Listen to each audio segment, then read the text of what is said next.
Այսինքն եթե հոգեվորականներն էլ մեղք են գործել, իրենք կարող են ապաշխարել եւ այս ամենի մեջ չպետք է խառնվի Փաշինյանը, դուք ասում եք, եւ առհասարակ որևէ կառավարության ղեկավար։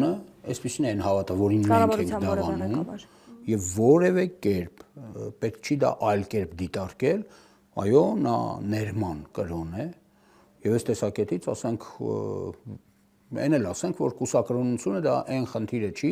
որը հիմա կարելի է դրոշակ դարձնել եւ ինչ-որ գնալ գրոհի։ Վերջապես չմոռանանք, որ Գրիգոր Լուսավորիչը կուսակրոն չի եղել։ Գրիգոր Լուսավորիչի երկու տղաները կուսակրոն չեն եղել, կաթողիկոսներ են եղել։ Հիմա ինչ ենք, հա, կուսակրոնություն գիտենք երբ է ստեղծվել, գիտենք ինչն է հիմնական պատճառը եղել է տնտեսականը, որովհետեւ տնտեսական ամբողջականություն եկեղեցու չտրողվի։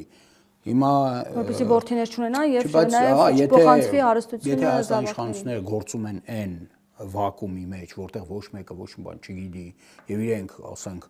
այսպիսի մարտավարություն են ворթեգրում եւ առաջ են շարժվում,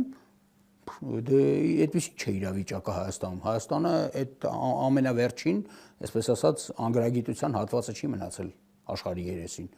Բոլորս էլ գիտենք էլի, որ կան պրոֆեսիոնալներ, գոյություն ունեն մարդիկ, ովքեր խորը գիտեն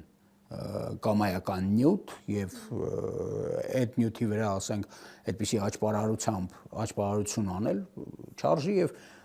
խորհուրդ չեմ տալիս ոչ մեկին։